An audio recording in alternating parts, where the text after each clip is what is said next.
Pues muy buenas y bienvenidos al primer vídeo para el canal de Incondicionables. Esta intro la estamos grabando antes del directo de Twitch, así que veremos qué nos depara. Estamos con Fran y con Iván.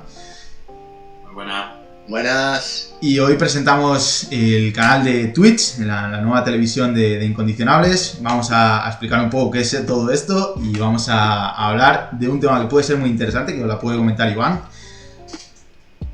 Vamos a hablar sobre primero cómo ha ido todo este año, cómo ha influenciado la psicología sobre todo en el deporte, en el tema de la pandemia, cómo ha derivado esto en el deporte de élite y sobre todo un tema que ahora está muy candente, ¿no? Que es que Messi necesitaba ir al psicólogo.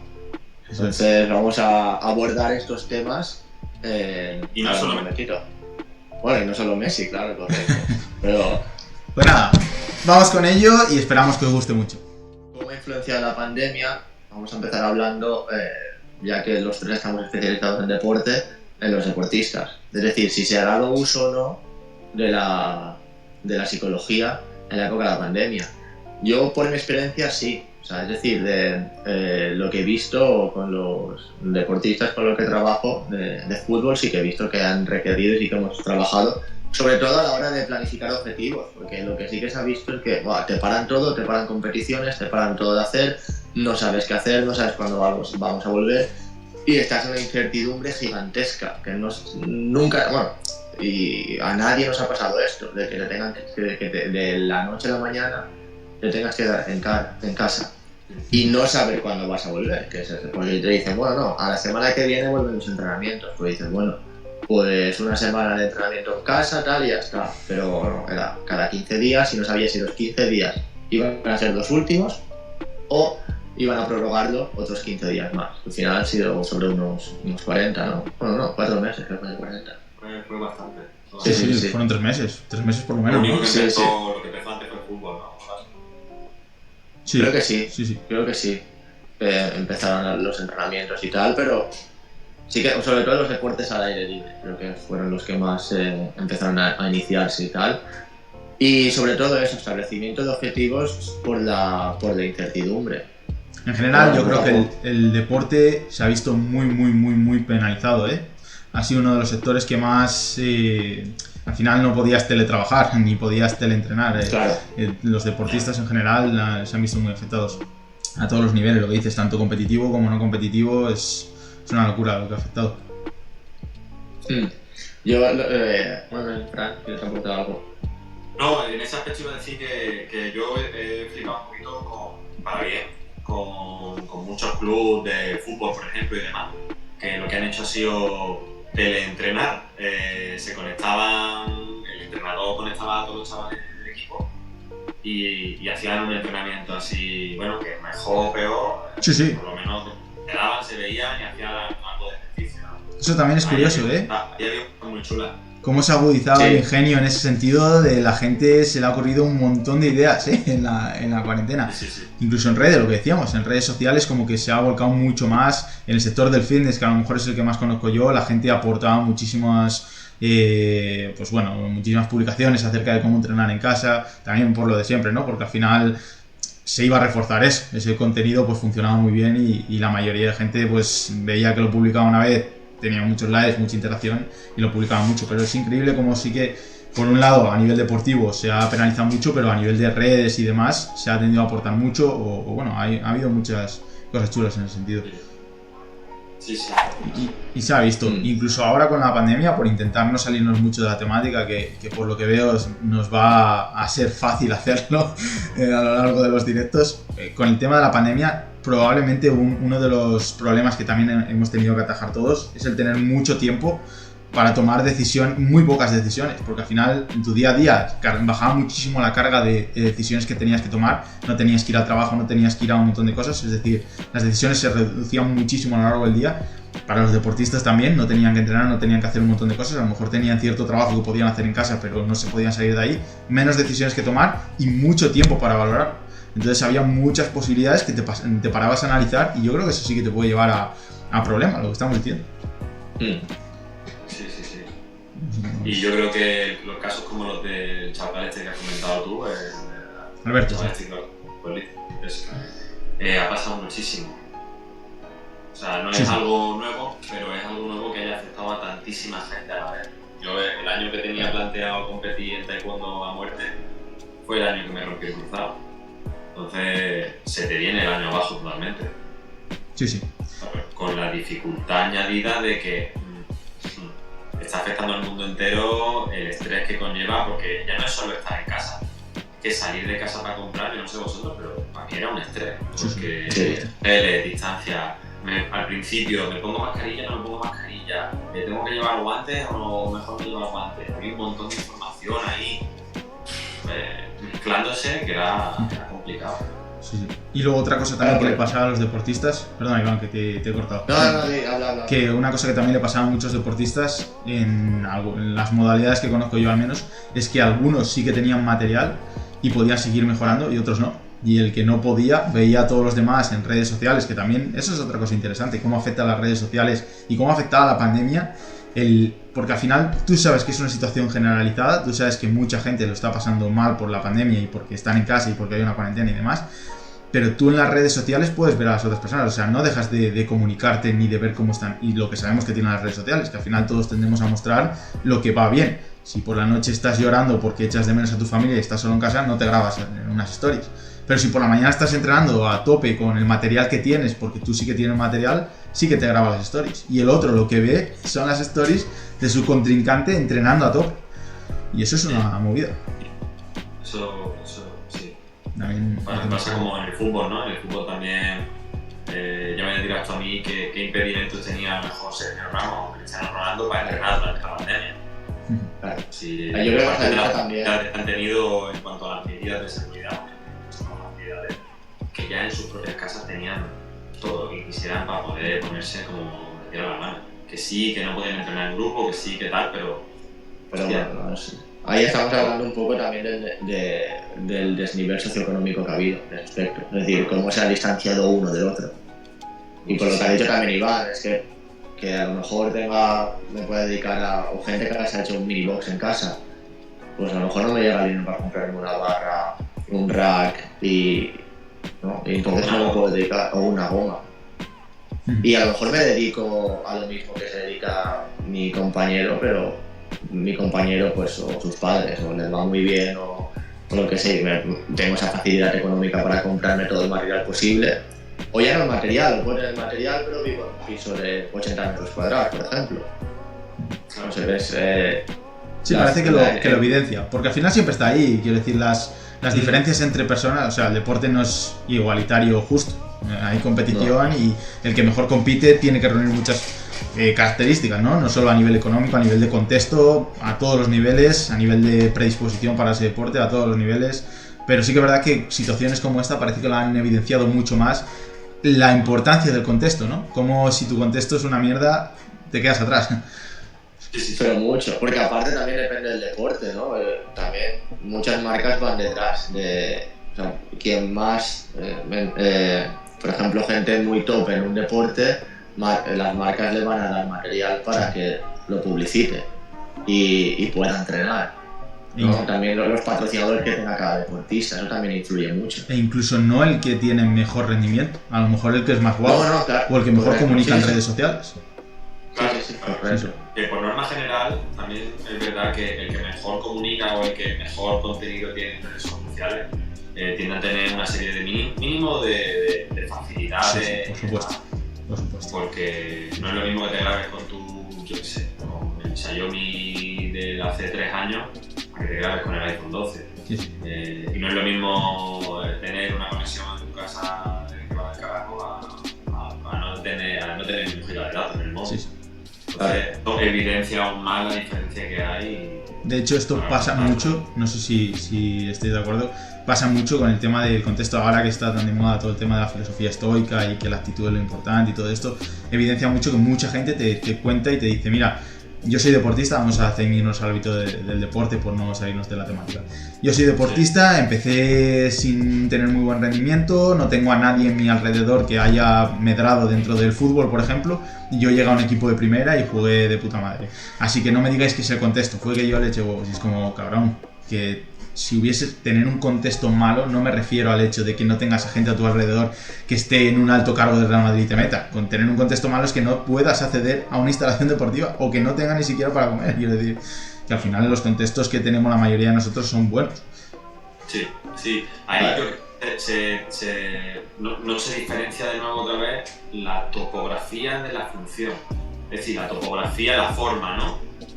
Porque podemos tener gente con un contexto aparentemente muy bueno, dinero, facilidades y tal, pero que no tienen una función que les lleve a generar ese tipo de aprendizaje, que al final les va a llevar a la élite o a practicar deportes.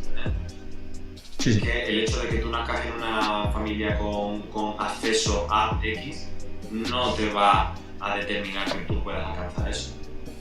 Claro que te va a ayudar muchísimo, pero tampoco tiene que determinártelo. Y no olvidemos una cosa, que por cada uno que llega se me han quedado 3 millones atrás. Sí, lo que decimos, que al final el contexto no atañe solo a tener capacidad económica atañe a 5.000 variables que te están afectando. Y que el que reúne todas esas variables es el que consigue medrar. Y lo que decimos, que al final la pandemia pues parece que evidencia mucho más eso. Fíjate, algo que no tenga nada que ver con la situación económica de una familia, que no tenga nada que ver con poniéndonos en dos atletas que tienen facilidades o recursos para montarse su propio box, montarse sus propias barras, entrenar, comer la mejor comida, tienen colegas o su familia tiene acceso a fisioterapeutas, incluso pese a estar en la pandemia. Simplemente que el contexto dentro de la familia sea un contexto en el cual hay una relación sana, vamos a decir, una relación saludable entre los miembros de la familia y la persona percibe apego o percibe el apoyo de los padres versus una persona que se lleva mal con su familia o que tiene una mala relación, ya puede cambiar totalmente y puede que uno consiga medrar o que otro dentro de la situación de pandemia esté discutiendo en casa todo el día y sea un infierno la pandemia y no sea capaz de sacar adelante el rendimiento. Claro, porque eso se habrá visto bastante, ¿no? El hecho de que convivir juntos tanto tiempo, ya sea en familia o en pareja, cambia mucho. No es lo mismo a lo mejor tener un conflicto y poder salir a despejarme que tener un conflicto y continuar con el conflicto dentro de casa. Sí. Pero también yo creo que también merma mucho y no deja de ser el contexto. Sí. Que muchas veces la gente se piensa eso, lo que has dicho tú, Iván, el contexto solamente, pues a lo mejor ceñir de lo económico y no va mucho más allá. Parece que es algo que hay cosas en el contexto que no controlamos, por ejemplo la pandemia. ¿Qué es eso? Lo que estaba diciendo antes de llegar a primera o no.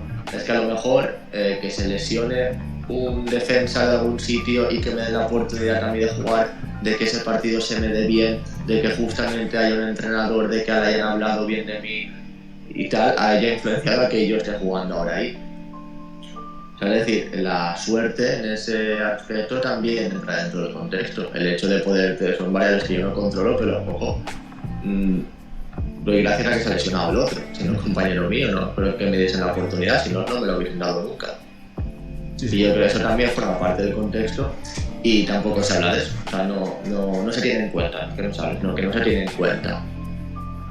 Pero bueno, volvemos a lo mismo que estábamos hablando antes del refuerzo del conflicto negativo. Al final, si yo te vendo a ti mi imagen de que a pesar de todas las dificultades que he encontrado en la vida, he conseguido llegar a primera división o a tener estas cosas en casa o lo que sea, es mucho más fácil para mí venderte eso que pensar, hostia, es que qué suerte he tenido que justo ese día estaba yo allí y se lesionó el colega este. Claro. Es mucho más fácil de tragar y mucho más bonito. Y a mí me deja mucho mejor. Sí. La imagen que a mí me deja de mí mismo es espectacular. Sí. Exacto. ¿Tú por qué estás jugando en el Real Madrid? Porque tuve una suerte que te caga. No. Porque me lo ocurre.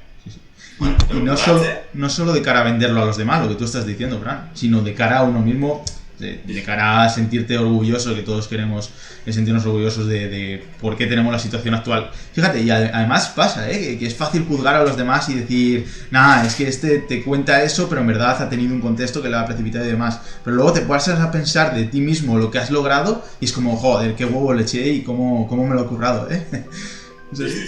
Sí, o sea, y es que nos pasa constantemente. Es decir, cuando juego al ajedrez, hablando de.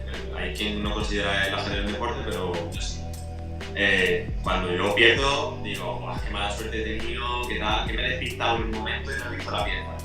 Pero cuando gano es, Dios, qué crack soy máquina, lo he visto todo, ¿sabes? Somos muy de echar balones fuera cuando la cagamos y muy de endiosarnos cuando nos salen bien las cosas. Y al final, tanto para una cosa como para otra, tenemos cierta responsabilidad.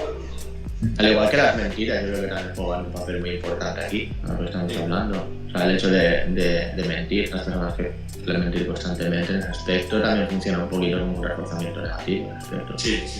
Claro. Sí. Fácil escapar de ese malestar. Claro, para yo sentirme bien conmigo mismo, e incluso mentirme, o sea, mentirse a mí mismo, porque al final el hecho de que culpa, bueno, no son mentiras, ¿no? Pero hablando de locus de control y todo esto, ¿no? De cuando todo me sale bien, es gracias a mí, y cuando todo me sale mal es gracias, o sea, por culpa de algo que no controlo yo. Sí, eso me protege muchísimo. Yo no sé vosotros, pero en competición lo he visto mucho en deportistas. Pierdo porque el árbitro era un capullo. Sí. Y gano porque, madre mía, estoy que me salgo. Ojo, pero al revés también es muy negativo. El hecho de cuando yo pierda lo atribuye todo a mí y cuando yo gane lo atribuye toda la suerte. Sí, por supuesto. Ni una cosa ni la otra. Al final, yo lo veo relativamente fácil. Tienes que ver qué ha pasado y por qué ha pasado lo que ha pasado. ¿Estaba bajo tu control? ¿Puedes hacer algo? La próxima lo haces. ¿No estaba bajo tu control? Pues has hecho lo que has podido. Yo eso lo veo mucho en el fútbol. Por ejemplo, en el equipo donde estoy yo, sí que veo mucho el hecho de que cuando cometen un error se culpabilizan mucho ellos mismos. O cuando encajan un gol. O sea, y el gol no es culpa del último, del portero en este caso. O sea, se ha ejecutado una pérdida de balón en la portería del otro. Porque la culpa es tuya, ha pasado por 10 más antes que por ti. No, pero el hecho de que no, es que hay que aprender de tus errores, hay que al final hay veces que te acabas culpabilizando tú de cosas que a lo mejor no son culpa tuya en sí, que pueden haber hecho algo para mejorarlo, bueno, se tiene que ver, pero no todo es que, joder, es que todo ha sido culpa mía. Perdona, vamos a ver en este caso la jugada y no buscando culpable, sino el hecho de que lo vea de una forma más racional. Es que justo eso, yo creo que buscar culpables en el deporte en general es ya empezar errando el tiro. O sea, ya vas mal. No tienes que buscar un culpable de por qué has llegado a esta situación. Tienes que ver qué factores han influido para que tú estés aquí. Correcto. ¿Cómo has llegado a la situación? Más que... Claro. Porque echarme las culpas no me sirve de nada. Pero ver que has fallado e intentar corregir lo que está en mi mano sí sirve de mucho.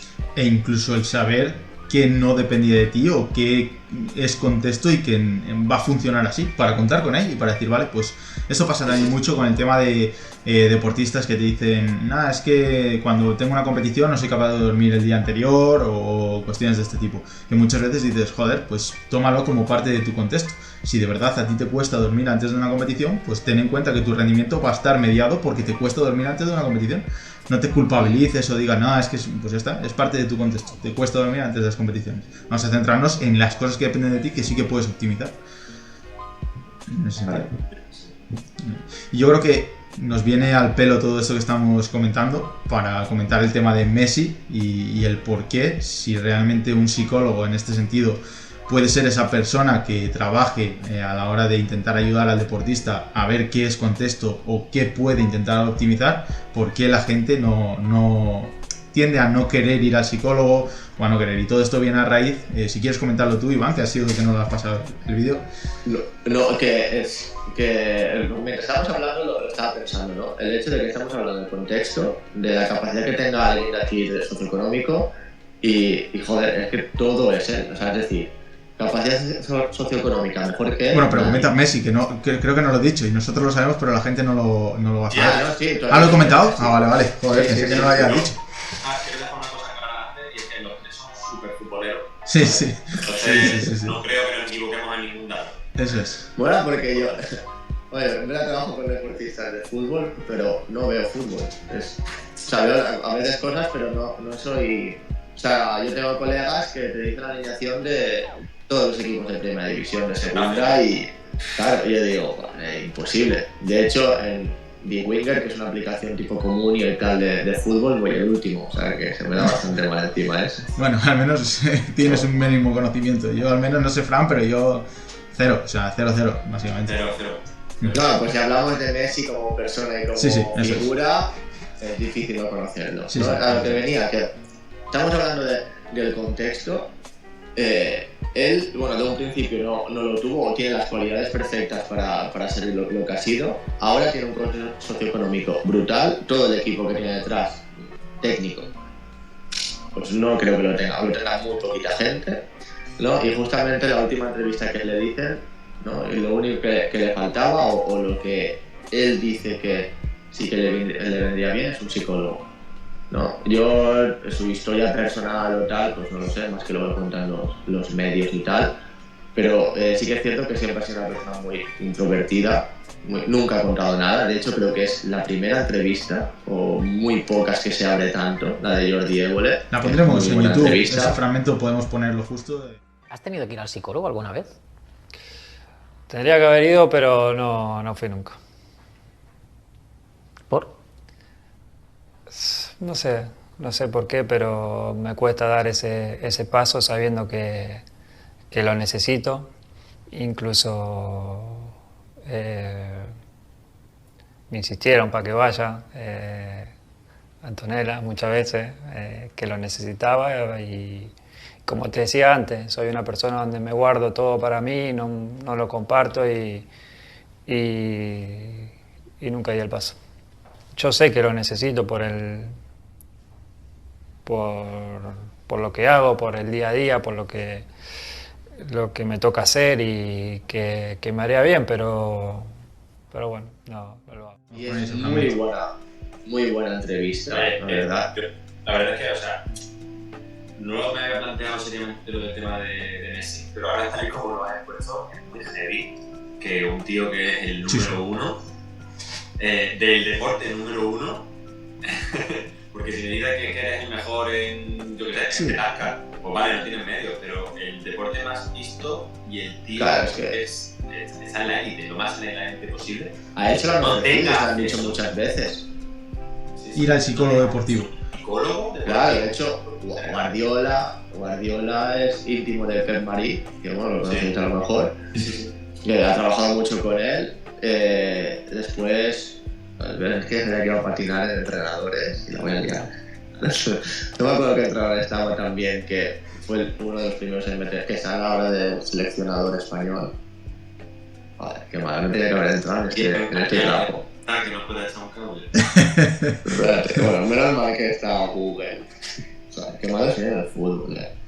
Bueno, que ha introducido la figura del psicólogo del deporte dentro de la selección española y estuvo como entrenador del Barça, ¿no? Y que él no llega, ¿no? Messi no sea consciente de lo importante que es para él. No, y el caso es que en la entrevista él dice que sí que le parece importante, que debería. Lo sí, retrata pero varias nunca veces. llega. O sea, pero nunca llega. Además, curiosamente, ya simplemente el lenguaje o cómo aborda el tema cuando le pregunta a Jordi el tema de si ha ido al psicólogo, el que diga no sé por qué, y es como, hombre, evidentemente sabrás el por qué, no me digas que no sabes el por qué, y no para decir no sé por qué, pero sé que es muy importante, pero no sé por qué, nunca ha ido, nunca ha dado el paso.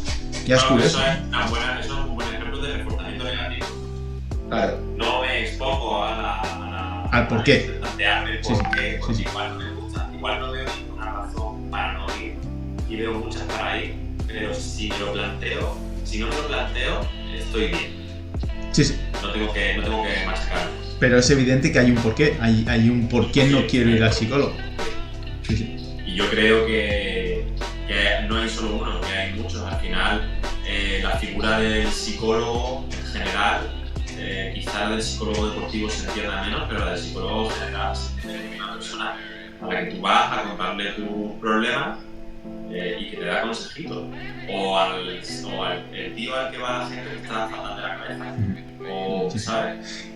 Y yo creo que en el caso de Messi también puede haber una connotación muy fuerte o que también puede ser un motivo muy de mucho peso, el hecho de que tendemos, o la mayoría de la población tiende a pensar que tiene mucho más valor o mucho más mérito el no necesitar una figura que te dé consejos.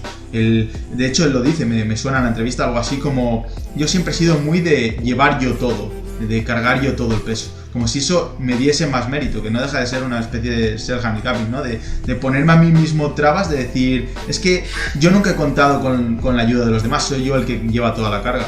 Y de una forma protejo la autoestima. Yo he tenido discusiones con amigos por esto mismo, porque ante una situación en la que yo creo que alguien profesional de la psicología le vendría bien, me dice: no, yo prefiero hacer esto por mi cuenta, yo no, ¿sabes? Con ciertas connotaciones de superioridad moral, el hecho de poder sacarlo yo para adelante sin necesitar ayuda, primero que es falso, porque si la ayuda no la tienes ahora, la has tenido antes en forma de aprendizaje, que te llevaba a solucionar esta situación. Entonces, y luego por otro lado, pues deja muy mal a la figura del psicólogo, ¿no? Para los perdedores, es para la gente que no puede. Para la gente que Eso es, tal cual. Sí. Te tiene que salir de forma natural. ¿Y por qué no pasará con la figura de preparador físico, con la figura de nutricionista? Ahí a nadie le cuesta reconocer que necesita ayuda. Es como que parece que responde, y yo creo que es uno de los grandes problemas que tiene la psicología, que se tiende a percibir como que la psicología no es ciencia, que se tiende a percibir como que no tengo suficientes conocimientos sobre nutrición, pero hostia, sobre psicología sí, no me voy a conocer yo a mí mismo.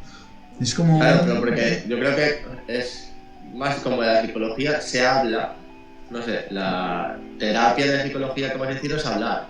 Hablar sabemos todos, hacer un masaje, complicado. Dar de comer, a lo mejor. Bueno, sí, pero no, es para no entrar mucho, ¿no? Que si en todos hay intrusismo, ¿no? Preparación física, bueno, joder, pues si tengo que correr, pues voy a hacer unas sentadillas antes de correr, ¿no? Para calentar. Al final es como que más fácil, como que necesitas ayuda de algo que es tangible, no sé si me explico, ¿no? Pero la psicología, pues bueno, es que con mi colega me ayuda. Voy a mi colega, se lo cuento y me desahogo. Y al final es un desconocimiento total y absoluto de lo que se hace en una consulta de psicología o en una sesión de psicología, ya sea clínica, claro, deportiva o de lo que te dé la gana. El total desconocimiento que hay, y con razón, porque sí, con razón. Incluso entre profesionales y graduados. Lo iba a decir, Lo iba a decir. Sí. Bueno, yo creo que ha fluido todo bastante bien, ¿no? Yo creo que la verdad que sí, podemos ir cerrando. Ha estado empaquetando todo. Sí, porque además luego también el podcast en formato 1 minuto 15, o sea, 1 hora 15 minutos, yo creo que está guay también.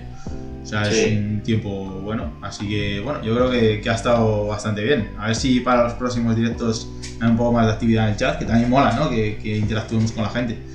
Que están ahí demás. Pero bueno, han hablado un par de personas, ¿no? Sí. Ha estado bien. Pues lo cerramos, ¿no? Eso es. Nada, muchas gracias a la gente que se ha pasado, a los que lo estén viendo por otras plataformas como eso, como podcast o como YouTube. Y nos vemos el domingo que viene a la misma hora, ¿no? En principio. Sí. Bueno, tratando un nuevo tema. Pues nada más, chicos. Un abrazo fuerte a todos. Un abrazo. Un abrazo. Adiós.